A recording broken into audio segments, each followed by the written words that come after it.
It's time for the Kim Hammer Show, where you'll learn how your state government affects you, your family, and community. Here's Kim Hammer. Good afternoon on a great 4th of July. Hope that you're enjoying your time together as family and as friends, community, enjoying the 4th of July. And it's a great day for us to celebrate our independence and our freedom.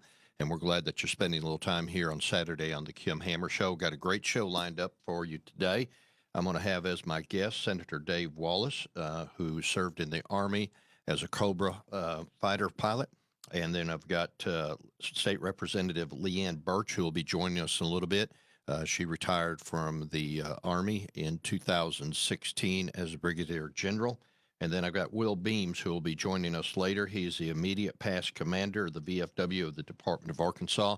And so we're going to have a show that's going to focus on patriotism, focus on the 4th of July, celebrating our freedom and our independence, and just put a little attention on the veterans that help secure our freedom, protect our freedom, and just continue to maintain our freedom today. So glad that you joined us today on the Kim Hammer Show for this special edition, July 4th, 2020.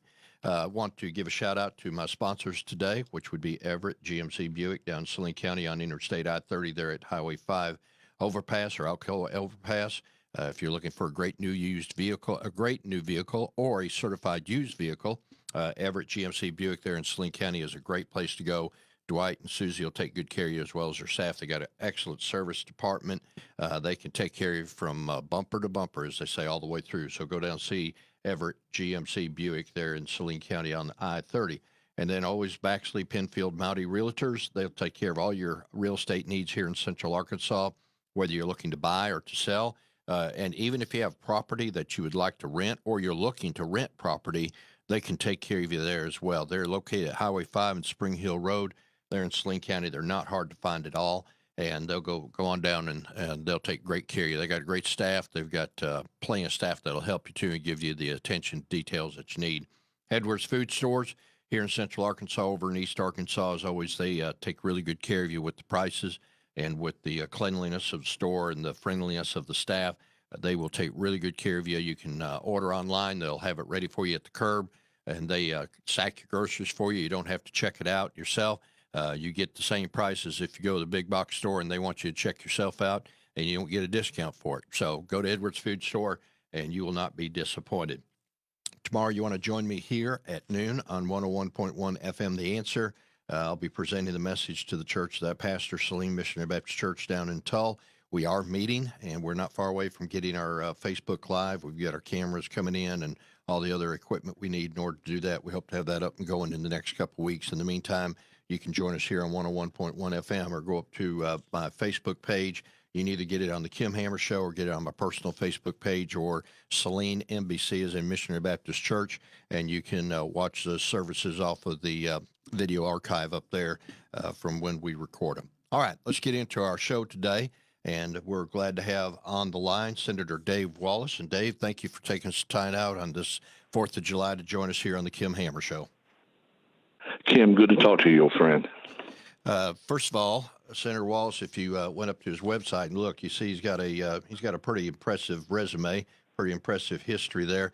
Why don't you start off just by telling us where geographically, and Senator Wallace and I do serve in the Arkansas Senate together, and count that as a privilege on my part. And so, Senator Wallace, why don't you start off by telling people the geographical area that you represent here in the state? Well, I have the northeast corner of the state, Mississippi County, which is Blytheville and Osceola, Arkansas, Truman, which is part of Poinsett County, and the eastern part of Craighead County, just about 15 miles east of Jonesboro, Arkansas. So we're pretty far northeast in the state. There you go. And you were born in Monette and graduated in I'll give away your age a little bit, 1966 from Leachville High School. Graduated in 66. Somehow I managed to make it through in 12 years. You did good, brother. You were not on the repeat program. You did good. So, and then you went into the United States Army, correct? And studied physical, or go ahead. I'm sorry, I went through Arkansas State for 4 years, and then I was in the ROTC program and joined the Army in 1970. Okay. And you are a veteran of the Vietnam War, correct? I am. Well, you probably won't say it because I know you're a pretty humble guy, but Senator Wallace received the Legion of Merit, the Bronze Star, the Air Medal for Valor, 3 Distinguished Flying Crosses for Heroism, and 3 Vietnam Cross Gallantry Awards. 21 years service of active service duty. And so I want to commend you. You served in the 101st Airborne Division, 1st Cavalry Division, and the 1st Infantry Division, as well as the 17th Aviation Group. And I just want to tell you, as a fellow Arkansan, how much we appreciate your service, and certainly one well decorated, and we appreciate you very much. Thank you, sir. So, as far as a couple things I wanted to visit with you about, as far as your time in the service that you feel comfortable talking about, you got your 4-year degree and then voluntarily went into the service, or were you drafted? No, I voluntarily went into the service. Okay, and in the service, what is it that you did? I started out as an armor officer, and then I went to flight school, and I ended up flying attack helicopters, Cobras, in Vietnam. And when I came back from Vietnam over the next 18 years, I was either in armor tanks or I was flying Cobra attack helicopters. Okay. And I kind of went back and forth. Okay. So let me ask you, as somebody that has served as long as you have and as well decorated as you are, and with having fought in the Vietnam War, give us your idea of the 4th of July and the freedoms that we enjoy today, and just give it to me from a perspective of a veteran that has the history that you have. Kim, I traveled in my 21 years in the military through so many different countries. And I never saw any country that gave us the freedom and the opportunities that we have in America.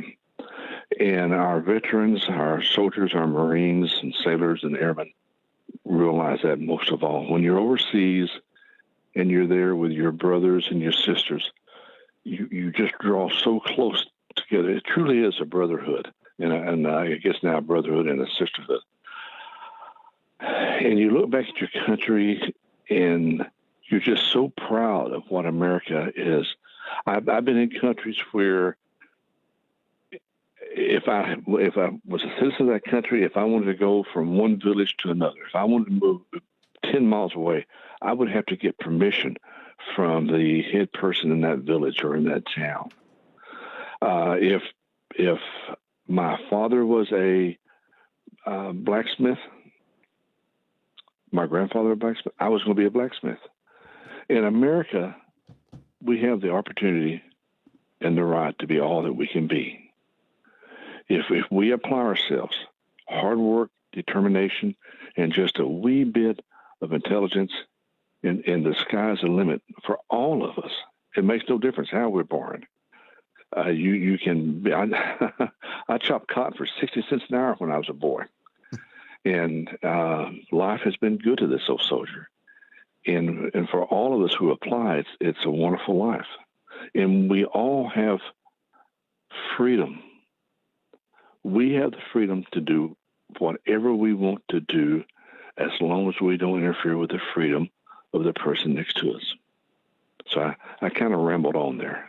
No, actually, you're hitting right on the spot, because one of the challenges I think that we face today, and I just wonder from somebody that has, served in a war and with all the past history that you have, when you see freedom under the attack the way it is today, what is your reaction to that? Having seen everything that you've seen in other countries and having put yourself in harm's way in order to give us the freedoms that we have today, what is your view of how freedom today seems to be getting taken advantage of, for lack of better terms? Well, I feel great sadness. And I see groups that are using freedom to try to take freedom away from the vast majority. I look upon this time and I think back to what I saw in the late 60s.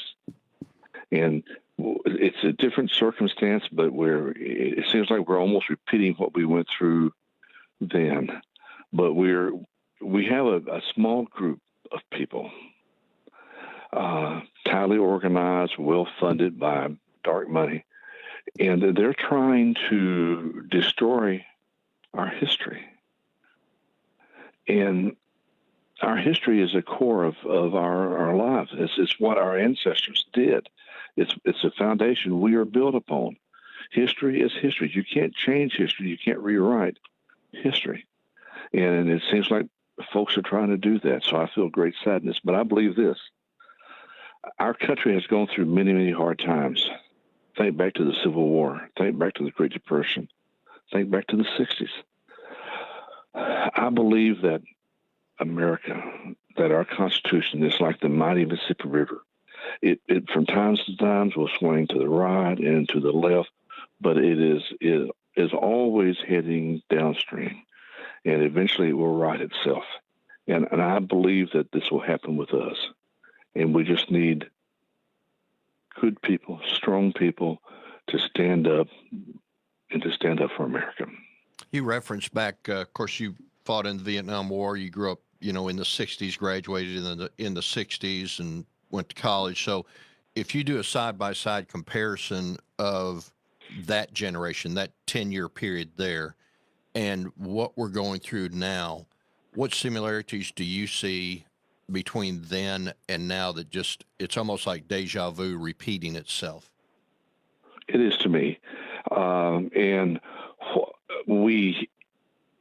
each generation, the great generation, our fathers, my father, they probably spoiled the baby boomers a little bit. And maybe we've done that this time.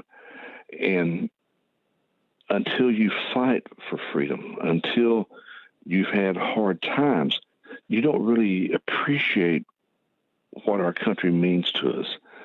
And that's what's happening now. We've got folks that have never had to struggle. They look for the smallest wrong, and they harp on that instead of looking at all the great, wonderful things that our country offers us. Let me ask you this. I noticed in your resume that you saw combat as a cavalry platoon leader in Vietnam, subsequently served assignments as a company and battalion commander. Of course, if you flew a Cobra attack helicopter and you were in the armored division, we won't go into the details, but undoubtedly you saw some stuff. Do you find that the caliber of I'm gonna limit this because we're about to have Representative Burch join us here in a second. But when you look at the caliber of the soldier in the 60s to the caliber of the soldier today and apply it to the males, do you find, or do you believe that we're as tough today as we were in the generation of which you fought, or do you think that is an issue that even needs to be of concern? Because when you go through the military, you're going to get trained no matter what. No, I believe that the American soldier, the young men and women today, are as good a soldier as we've ever had in World War II or I, the Vietnam era, all the way back. The American soldier, we are a unique army. We are led by the non-commissioned officers, by our officers. We bond together. There's a closeness. The word brotherhood, band of brothers, is overused, but it truly is. And that's what happens when those young American boys and young American girls, and I should have said men and women, young men and women, get together, and they're there, and they're far away from their loved ones and their home. They become so tight, and they're so intelligent and so well trained. Our Army now is as great, if not better, than any Army we've ever had. Great. All right. If you'll stay on the line, we're going to bring in Representative Burch, LeAnne Burch, into the conversation. And Representative Burch, do I have you on the phone? You do. It's a privilege to be here. Thank you. Well, thank you for taking time out on July 4th away from your family or whatever you're doing to spend a little time on the Kim Hammer Show. And I've got Senator Dave Wallace, who also served in the Army. And just for people to have a point of reference, what district, what's your geographical area that you serve as a state representative? I'm in the southeast part of Arkansas, so parts of Drew and Ashley County. If you're thinking in terms of the big cities, I have Monticello, Hamburg, Fountain Hill, and Crossett in my jurisdiction. All right. And you served up till you retired in 2016, if my memory serves me correctly, and you retired out as a Brigadier General. Is that correct? That's correct. So what was it? Let me just start off by kind of asking you the same thing, and you and Senator Wallace can blend into a conversation. What is it that got you, and no disrespect, but as a female, what is it that got you involved or interested in serving in the service, and to have worked up through the ranks to come out as a Brigadier General is quite the accomplishment within itself. So how is it you started your journey as a soldier? Well, when you throw in the as a female, it kind of hits with how I got there. I followed a guy. My husband was Bobby Burch, and he had been a military brat for several years and knew the value of the education that the Army could offer. He was in dental school when we married and wanted to be an Army dentist. And I realized very quickly that if I wanted to practice law, that I needed to do so with him in the military. It was a great opportunity for so many things. Southeast Arkansas, I had not gotten very far out of Southeast Arkansas, but he was my incentive to join. And let me ask you the same question I asked Senator Wallace a while ago. When you think about, this is the 4th of July, and with y'all having your military pass that you do, of which we greatly appreciate what you and Senator Wallace have done, because had others like yourself in the past and present not been willing to put yourself in harm's way or to set your life aside, we wouldn't enjoy the freedoms we do today. So when it comes to the thoughts of independence and freedom as one that has served the great length of time that you did in the military, what are some of the things that come to your mind with regards to the freedoms and the independence that we celebrate? I think the thing I appreciate most, having served in the military and having gotten to know so many military members, including the very honorable Senator Wallace, I think the biggest thing that resonates with me is how often we take things for granted. When you don't open your mind or your heart or your vision to see other things in other people, you don't appreciate what you have. And it's very easy to take for granted the idea that you can worship and speak out and run for office and be a part of community activities. Just those things that Senator Wallace was mentioning, being able to travel without getting permission or to practice a trade that wasn't one that was set for your family long before you were born. That's what such a big part of the 4th of July means to me, the appreciation for all of those things that we have because of all these people that went before us, the heroes that served before us, and did so many things that we need to celebrate today. So to both of y'all, I would ask this question. What is the one thing that upsets you or causes you the greatest alarm or concern with your long length of time that you served in the military, when you look at the landscape today and you look at society and, the challenges that we're confronted with today? What is the one thing that causes you the greatest concern or greatest heartburn, if you would? For me, it's the anarchy that's going on, the breaking down of civil rule, the disrespect shown to our police, the foolishness that believes that we can dissolve a police force and rely on thugs to provide the protection of society. Those are things that trouble me. LeAnne? Yes, sir. I'd echo those. Absolutely, I would. I think that those are very frightening. One of the things, though, that I also am very concerned about is that while we do a lot of talking about honoring the military and honoring the heroes and being proud of those that serve and giving veterans the discounts, all those things are great. But if you aren't willing to serve or have your family members serve or encourage that, then we don't get to continue this. So we shouldn't be a part of the conversation. If you're not willing to be a part of the solution and you're just willing to talk about it and raise a stink about it and bang a drum, but not really get in there and think about how to make things better and how to serve in whatever capacity to make things better, I think that's my biggest concern. In just a minute, I'm going to have Will Beams, who's the immediate past commander of the VFW, join us in the conversation. So to the point that you just made, Representative Burch, with regards to what would you tell young people today, because one of the things that, and my wife is a public school teacher of 38 years, so she's seen a lot of transition over the years, and some of the things that you're referencing that are eroding our society and the base of our society are more prevalent, I think, beginning at a younger age. So, I think a lot of kids maybe are looking for a sense of direction in life. What would you say to a young person today with your experience that you've had in the military? What would you say to a young person today that may be thinking, or that you would want to say, I want you to think about joining? Let's start with you, Representative Burch. I'd love to. Thank you.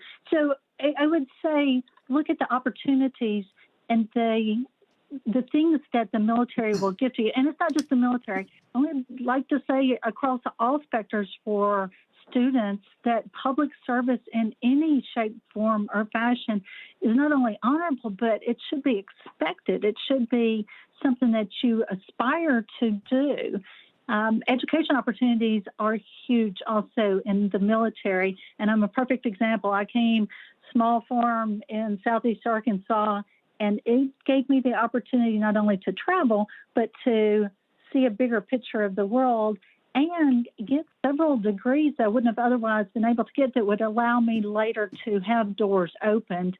So I'd say look at the opportunities, look at the reasons why you might want to serve, but then put it on your heart because you need to do this, because it's your kids and your grandkids that are going to come behind you. They're going to look and say, what did you do to make this world better? Senator Wallace? Well, that was well said, General Burch. The thing that I think back to, I've loved my time in the military, but what I didn't realize was the training and the skills I was being taught. Now, I had a hard skill as an Army helicopter pilot, but the soft skills, the leadership skills that I was taught and that I learned in the military have stayed with me a lifetime. I retired from the military. I've been in the corporate world at a high level. I own 2 companies, own my present company, and I've been able to use those leadership skills taught to me by the military to be successful post-military.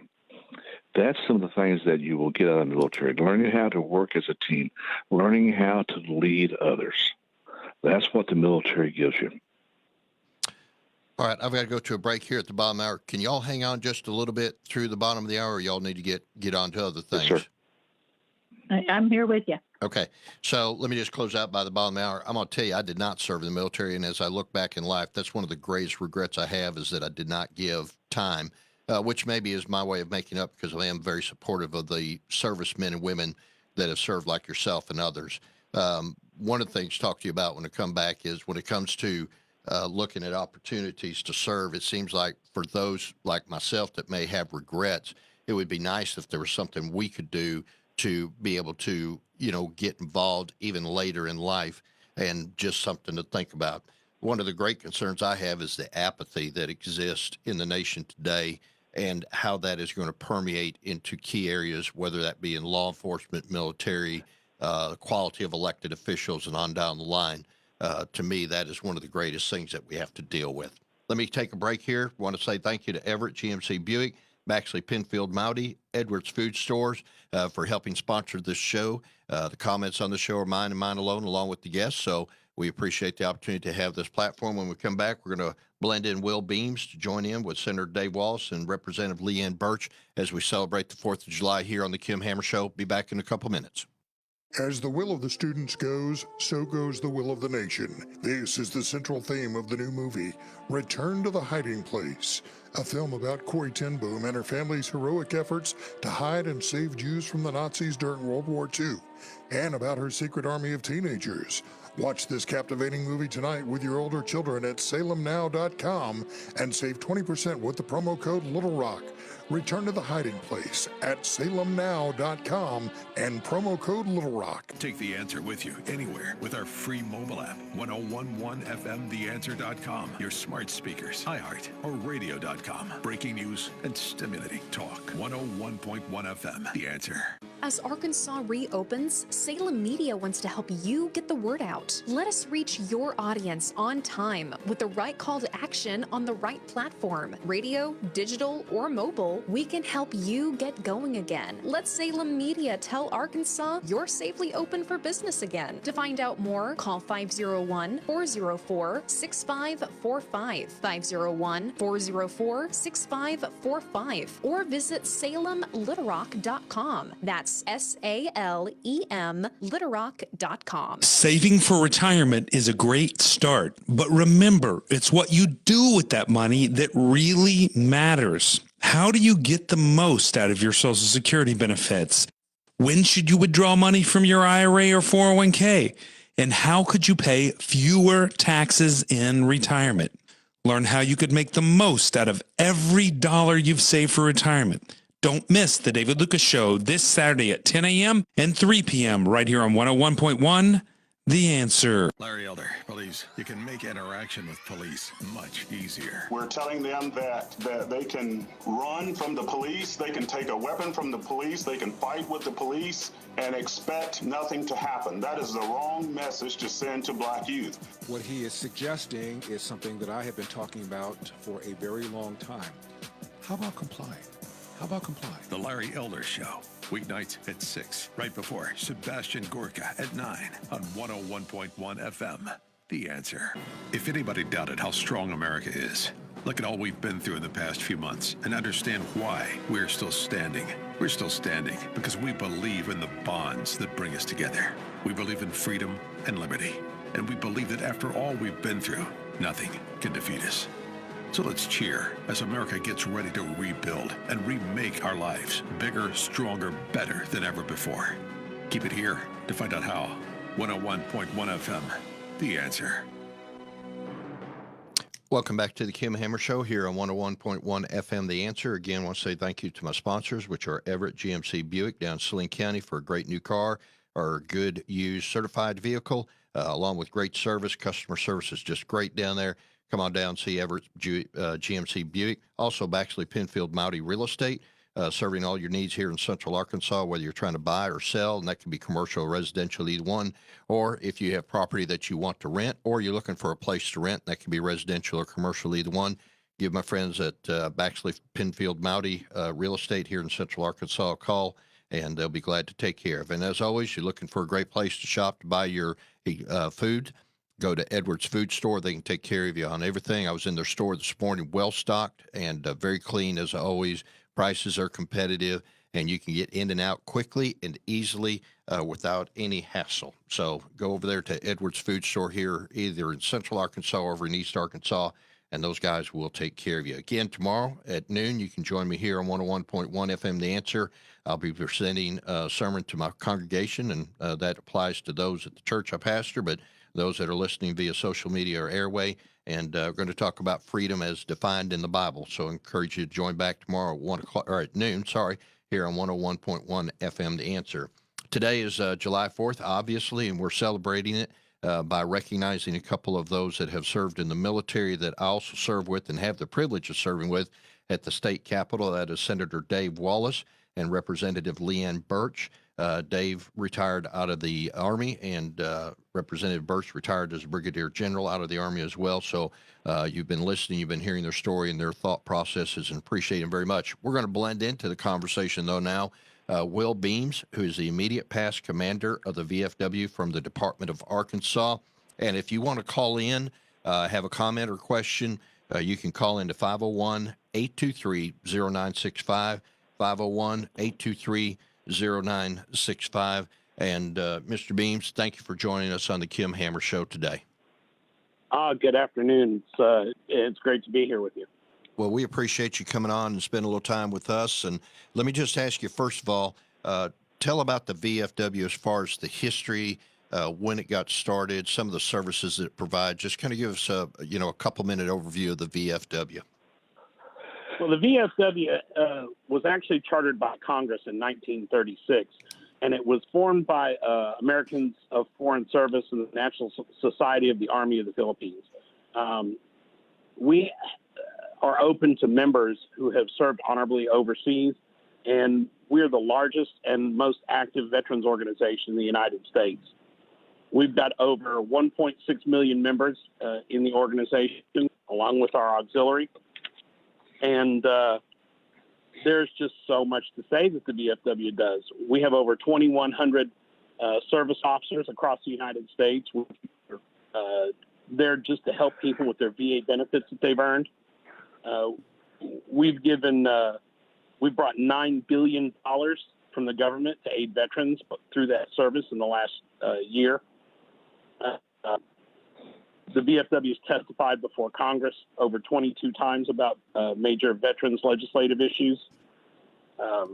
We've given $11.9 million in financial assistance to veterans and their families. There's just so much that we do. It's interesting. I'd like to ask you a question, if I may. If Senator Wallace or Senator Burch are still here with us. When you think about the VFW, what is it that you think about? What crosses your mind first? I'm going to defer to them. Let's start with Senator Wallace. Well, I'm a member of VFW. I think of the comradeship. The wonderful thing about being a veteran, I don't care if you're Navy, Army, Air Force, Marine Corps, Coast Guard, when you bump into another veteran, there's a bond that you have. And then when I visit VFW events, I see that bond, and it's coming back into that brotherhood and sisterhood just a little bit, that band of brothers and band of sisters. So I have a high regard for the VFW and all that it does. Representative Burch? And I would echo that absolutely. I'd also say I see the leaders. I see the leaders in our communities. The members of the VFW are the people who have come back and who have made that idea of carrying and service and paying it forward a part of their lives. So when I see them in my community, I know that we all have that bond that Senator Wallace has talked about, and we all have that appreciation for moving our communities, our families, our country forward based on the work that we still can do. The things that I think about when I think about the VFW is, number one, every year we'll have the service on Memorial Day, and the VFW, the local chapter there, will come and provide the service. And, I was just the way in which those that have served or are serving in the military, the way in which they carry themselves at those services, when we gather as a community to remember those that gave their life. And just you will see old men straighten up. Men who would slump will come straight when that flag is presented. And that image in my mind is one thing that sticks out. The other thing I think about is as a minister and as a chaplain, I've done a lot of funeral services. And sometimes the military itself, like right now with the COVID going on, the military will not come to present honors at a service of a veteran because of the limitations imposed upon them. But there's a group of volunteer VFW that come out of Hot Springs Village, Hot Springs, and they will come and they will present. And just the way in which they take care of their own through the process, but even right up to the dignity of burying somebody. And those are the kind of images, that burn in my mind. On a humorous side, I think about bingo because y'all have some great bingo events at the VFW, but that's on the humor side of things. So, Will, what else would you like to ask or contribute? Well, I appreciate your answers, and I am very happy to hear about the camaraderie and the community service, and how we veterans. It's very unfortunate. I'm a Desert Storm era veteran, and it's. Will, are you there? Yes. You might have to find a different spot to stand in there. Can you hear us now? Yeah, I can hear you. Can you hear me? Okay, we can hear you now. Go ahead. All right. I appreciate all the answers from the senator and the representative and yourself. One thing, as a Desert Storm era veteran, that our era in the VFW is trying to combat is most times when I ask people that question, what is the VFW? It conjures up that where all old veterans tell war stories. And so we work very hard to combat that. And one of the facts that I think people should know about their VFW in Arkansas is that there are 77 posts in the state of Arkansas, and 21 of them have bars, or canteens, as we call them. And so the vast majority of our posts are out there doing work in the community, doing the funerals, assisting veterans in their home, sponsoring units that are deployed, putting on gatherings for the family members that are here trying to struggle through everything. So it's really encouraging to me to hear that we're headed in the right direction with the answers that you gave, and I appreciate that. Let me ask you something, Will. Do you find that the younger generation of soldier coming out, like from the most recent war, the Iraqi war, or coming out of service, are you finding a harder time getting the younger generation involved in the VFW as opposed to the generation maybe that served, in your war and in the Vietnam War? What's the outlook of the younger generation on the VFW being a valuable place to spend their time? Well, traditionally, veterans don't get involved in the VFW until they're well into their 40s. And part of that is people between 8 and 40 are developing their careers, raising a family, or getting their education, or starting a company. And so they're really focusing on things that are significant in their life. What the feedback that we get from the people in that age group is that they don't want a bar. They want to continue to belong, continue to serve, to be active in the community, to fulfill needs that go unmet by other means. And so we're working very hard to listen to them and take their ideas, and instead of just doing it, encouraging them to get involved and let us help them execute the things that they feel are important. All right, Senator Wallace or Representative Burch, anything you want to weigh in at this time on? No, I'm not here. This is LeAnne. No, but I love that additional perspective, and I think that's a really good reminder whenever we're talking about helping military members, whenever they're coming back, whenever we're trying to make Arkansas more of a military-friendly space and look out for military kids and families, that they do come back often from service with other priorities that we need to respect and to celebrate, and to keep also in mind that they're still part of the military family. I think on the legislative side, we do that and can continue to do that, but we probably need to do it better. Senator Wallace? I think one of the wonderful things about the VFW is it gives a location. There's some issues, some things that a veteran needs to talk to another veteran about. And VFW gives that ability to that young veteran or old veteran. Let me ask you, Will, something. So you've got the VFW, which we have a post there in Saline County, and then you have the service officer that works in conjunction with the county there in Saline County. How do all the various service organizations complement each other without working against each other, so as to send out a confusing message to the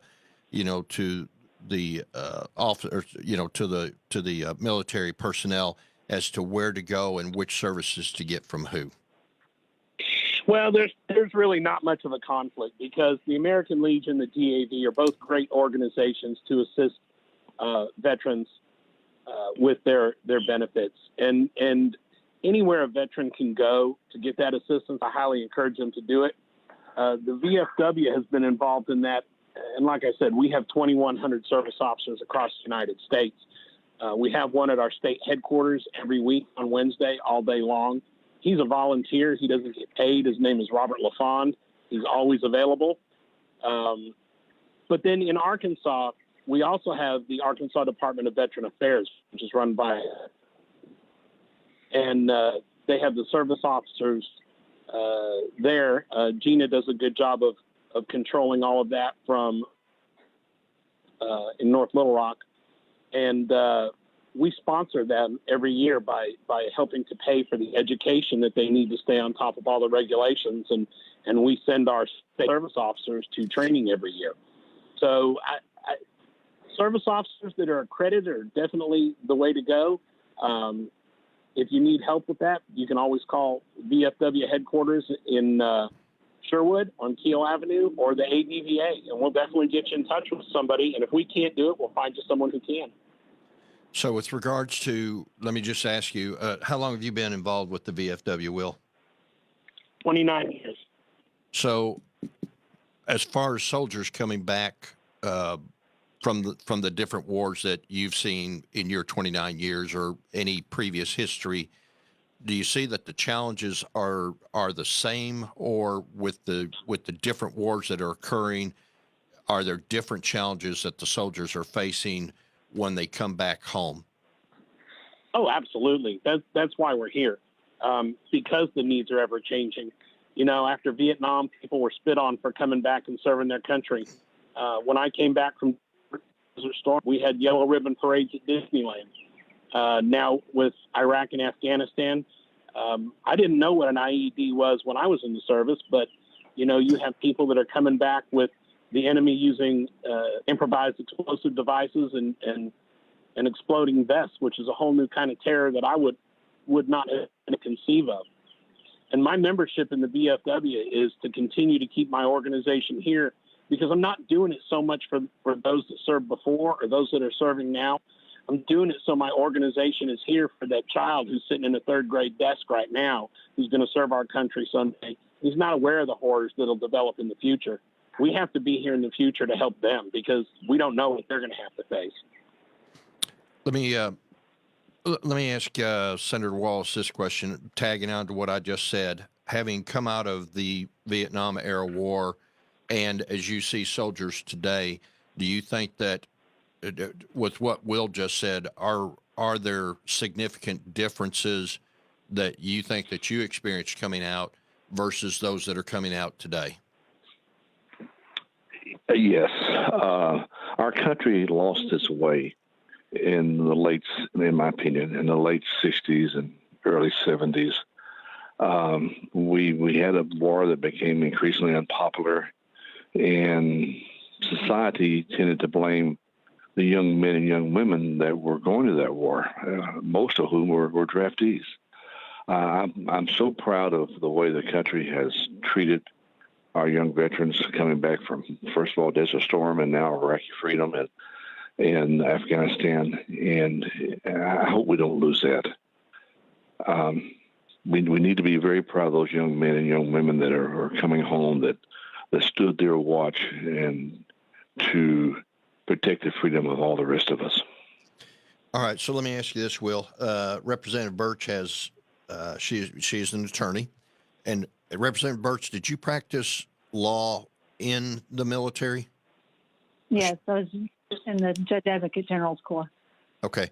So, Will, with regards to what the VFW offers in the way of legal services, and Representative Burch, weigh in with your experience having served as an attorney in the military, what does the VFW do for soldiers that maybe have legal issues when they either are in service or come out of service?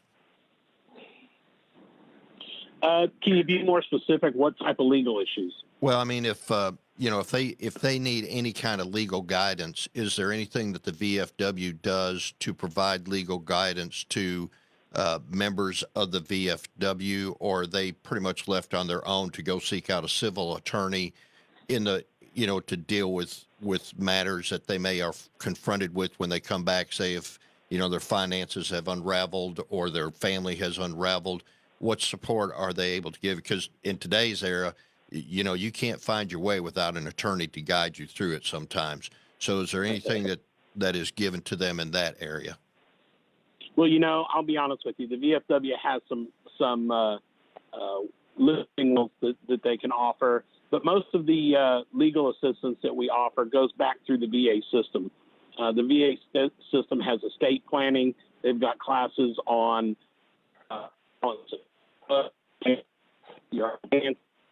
so we source that going VA. Going to have to get you to a stronger signal there, Will. But I think what he picked up is, there you go. Are you back with us? Yeah, we refer people to VA because from planning wills and estates for people that you can go through VA to get help with, and so we try to serve as a conduit to that resource. Okay. Go ahead, I'd love to speak to this. Yeah, I'd love to. So I was a reserve, a member of the Army Reserve, but I was also a practicing attorney. So I was able to see and understand and appreciate that there are a lot of Army reservists that are out there that are attorneys also. They're willing to donate their time and their legal expertise in the areas that some soldiers might need in the civilian world. When you think about the military law, you think about military service and people being, whether it's a court martial or defense on that side, legal assistance. Mr. Baines was mentioning that legal assistance normally has advice in the wills and powers of attorney and general things that don't involve lawsuits. So we don't have a stash of military attorneys somewhere that can represent individuals in court with their legal things.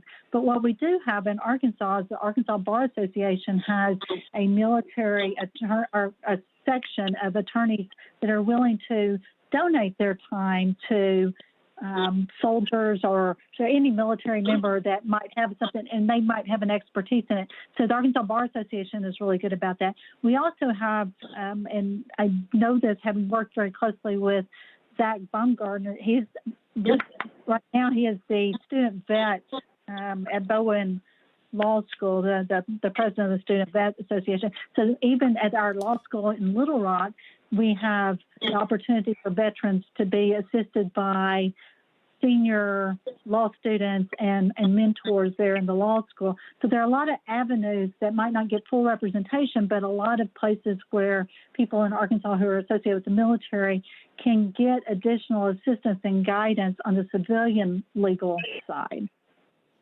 And in addition, if I can piggyback on that, the VFW through the Veterans Coalition has been really involved in the growth of the Veterans Treatment Court system here in Arkansas. Yeah. Too often, a lot of the symptoms that people come out of the service with lead them to behaviors and choices that will bring them into contact with the court system. Unfortunately, those veterans, more often than not, are eligible for treatment through the VA system, which if we can get our county judges to work with us on that and help get them into a VA treatment system, there is for the system, but there is less than a 15% recidivist that goes to the VA system, which saves our counties and our state millions of dollars in prosecutorial expenses. So, that is one thing the VFW has been working on here in Arkansas. Let me say something on that one. Is that where the service officer in the county comes in as a valuable resource in order to connect the veteran who has the need with the resources that are able to meet the need in that area? Yeah, absolutely. A veteran is not eligible for Veterans Treatment Court until they come into contact with the law for having made some bad decisions or bad choices. And at that point, the service officer can assist them in enrolling into the VA system for treatment of the issues that may have caused them to make those bad decisions. Well, we're fortunate down in Saline County. We've got an excellent service officer that, that helps do that. And I would say this, and he's not here today because he's taking the weekend off, but Bowers, that is usually here with me, monitoring the Facebook side of things. He's actually been through that court, and I think he's a shining example because now he's been accepted. In fact, he got 2 offers to be accepted in the Bowman Law School, but also up at Fayetteville. He's going to pick Bowman because he just, purchased a house here, and I'm glad for that because he'll be able to stay with me. But he is an excellent example of how those resources have helped get him in a direction of life that is very rewarding. So, anybody that's sitting out there that may be struggling, or somebody that's struggling and you can't get hold of somebody, just send a message to my Facebook page or to my website, kimhammershow.com, and we'll be glad to get you connected with the right people. All right, let me do this. We're down to 5 minutes, but I can only give you 4 because I got to save a minute at the end to wrap this thing up.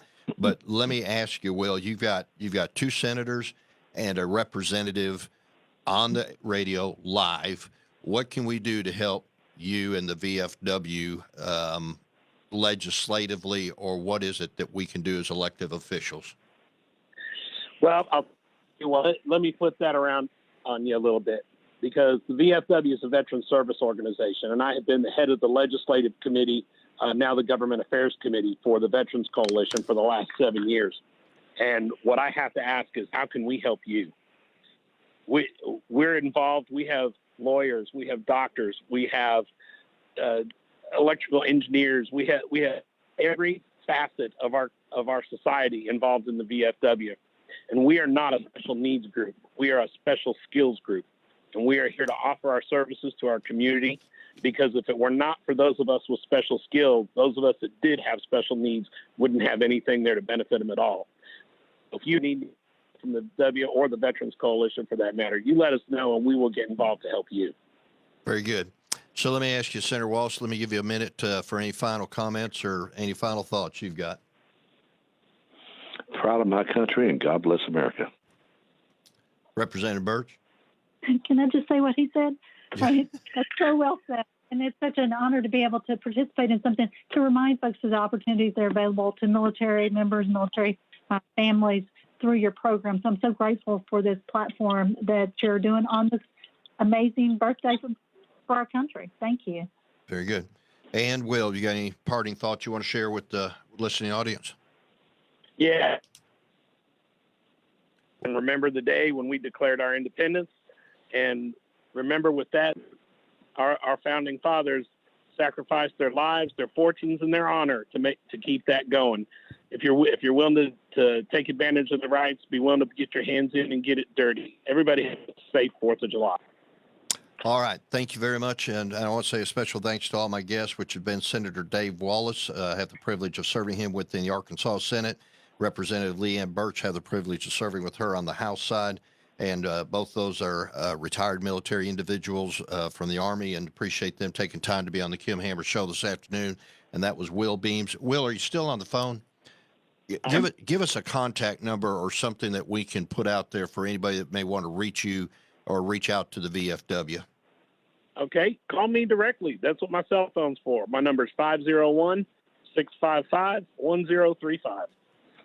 501-655-1035.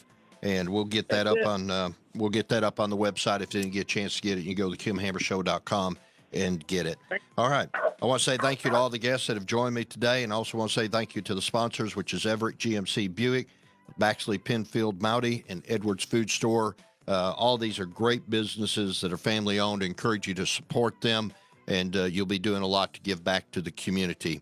This is Kim Hammer. I appreciate you joining us on the Kim Hammer Show today as we celebrate the 4th of July. I would just say this, that as we've listened to the individuals that have put their lives in harm's way and have offered themselves up so that we can enjoy the freedoms today, that while we participate as family, as we participate as a community, let us not go by and just forget the men and women that have given their lives, that are living with the scars of battle, in order that we can enjoy the freedoms that we do today. And I know that freedom has a lot of responsibility. It has a lot of discomfort with it, but we still live in the greatest nation on the face of the earth. We often pray and say, God bless America. We've got to give God a reason to want to bless America. And one of the reasons that we can give God to bless America is that we will turn from our sinful ways and that we will repent and that we will get back to what the founding fathers wanted in a nation, so that we do not disgrace what they did in the way of putting their lives and their fortunes and their families in harm's way themselves, so that we can enjoy the freedoms today. Enjoy the 4th of July, but remember why we have it. And God bless the men and women of our armed services that give us those freedoms and those that are protecting them here at home. This is Kim Hammer. Have a great 4th of July. 101.1 FM, The Answer. KDXE FM, Kamak Village, Little Rock. A Salem Media Group station. 101.1 FM, The Answer.